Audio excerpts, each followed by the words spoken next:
চিকিৎসা বিজ্ঞানৰ সহায় নোহোৱাকৈ হৃদযন্ত্ৰৰ বেমাৰ নোহোৱাকৈ আমি ৰাখিব পাৰোঁ নেকি?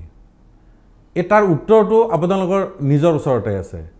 এই জীৱ জন্তুবিলাক দেখিছেনে?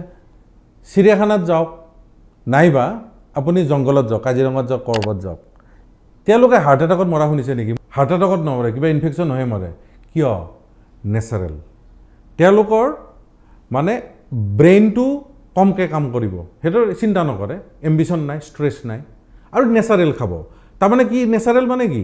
মাংসভোজী প্ৰাণী বাঘে মাংসই খাব, ঘাঁহ নাখায়, কাৰণ শৰীৰটো মাংস খোৱাৰ কাৰণে বনাইছে। আৰু তৃণভোজীয়ে কি কৰিব, ফলাহাৰীয়ে কি কৰিব, ফল বা তৃণ খাব, মাংস খাবলৈ নাযায়।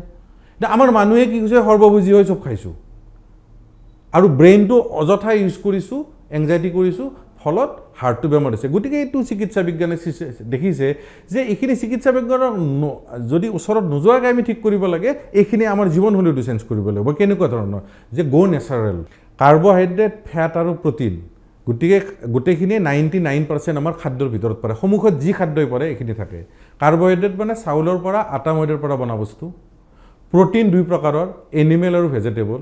এনিমেল মানে মাংস, কণী, মাছ, আৰু ভেজিটেবল মানে দাইলজাতীয় মাহজাতীয় বস্তু।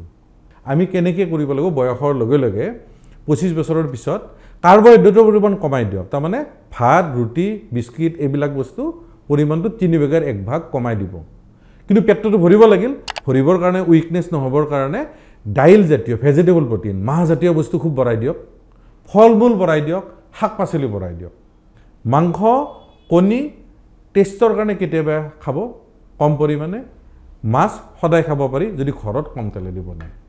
এইখিনি যদি ৰেষ্ট্ৰিকশ্যন কৰে, আপোনাৰ প্ৰেছাৰ নহয়, চুগাৰ নহয়, কোলেষ্ট্ৰল নহয়। আৰু হাৰ্ট এটাক, হাৰ্টৰ নলীৰ ভিতৰত যিটো জমা হৈ বেমাৰ হয়, এই গোটেইখিনিৰ কাৰণ হ'ল প্ৰেছাৰ, চুগাৰ, কোলেষ্ট্ৰল। গতিকে আমি এই 3টা বেমাৰক যদি ৰখাব পাৰিছোঁ, তেনেহ'লে হাৰ্ট এটাকো ৰখাব পাৰিম। গতিকে সেইটো আমাৰ হাতত আছে। লগতে আমি যদি খোৱা গ'ল ভুলতে, তাক আমি কেনেকৈ খৰচ কৰিম? 1 ঘণ্টা দিনটোত, ৰাতিপুৱাই হওক, দুপৰীয়াই হওক, আবেলি হওক, মানুহে খোজকাঢ়িব। মানুহে কি কৰে? হঠাতে দৌৰি দিয়ে, এই 15 মিনিটতে গোটেইখিনি ইমান কিলোমিটাৰ খোজকাঢ়িব বুলি ঘড়ীত চাই লৈ কিনে আহি যায়। সেনেকুৱা নহয়। 1 ঘণ্টা টাইম আপুনি স্পেণ্ড কৰক, স্পীডত খোজকাঢ়ে, লাহেকৈ খোজকাঢ়ে, চাইকেল চলাই, ফুটবল খেলাই, যি খেলে গোটেইখিনি কৰক। তেতিয়া দেখিব আপোনাৰ এনাৰ্জিখিনি খৰচ হৈ গৈছে। জিমত যাই খপজপতে ৱেইট নাদাঙিব। জিমত আপুনি প্ৰথমতে কাৰ্ডিয়াক কৰিব, টাইম স্পেণ্ড কৰিব, তাৰপিছতে কৰিব, তেতিয়া হাৰ্টৰ বেমাৰ নহয়। জিমে মাচল বঢ়াব পাৰিব, কিন্তু হাৰ্টৰ প্ৰটেকশ্যন কৰিবলৈ গ'লে কাৰ্ডিয়াকখিনি কৰিব লাগিব, যেনেকৈ চাইকেল চলাইছে, খোজকাঢ়িছে। তাৰ উপৰি আৰু এটা আছে মেণ্টেল ৰিলেক্সেশ্যন, যিটো কৈছোঁ জীৱ জন্তুৰ দৰে থাকিব লাগিলে সম্ভৱ নহয়, চলিব লাগিলেতো চিন্তা থাকিব, কিন্তু তাক ঠাণ্ডা কৰি ৰাখিবলৈ যোগা প্ৰাণায়ামত হাৰ্টৰ ক্ষেত্ৰত বিৰাট ৰোল আছে।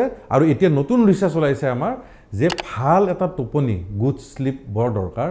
হাৰ্টৰ বেমাৰ নহয় বুলি কয়, 10 to 20% কমি যায়। গতিকে যোগা প্ৰাণায়ামে টোপনিটো অহাটো সহায় কৰে। এইখিনিয়ে ক'লোঁ। আৰু লগত জীৱনশৈলীত এটা সোমাই দিব লাগিব, যদি আপোনাক যদি ডক্টৰে হাৰ্টৰ বেমাৰ বুলি কিবা ঔষধ দিছে, ঔষধটো আপোনালোকে খাব লাগিব। ঔষধ আপুনি খাদ্য বুলি ধৰিব লাগিব, কাৰণ ঔষধৰ ছাইড ইফেক্ট কম, ভাল ইফেক্ট বেছি।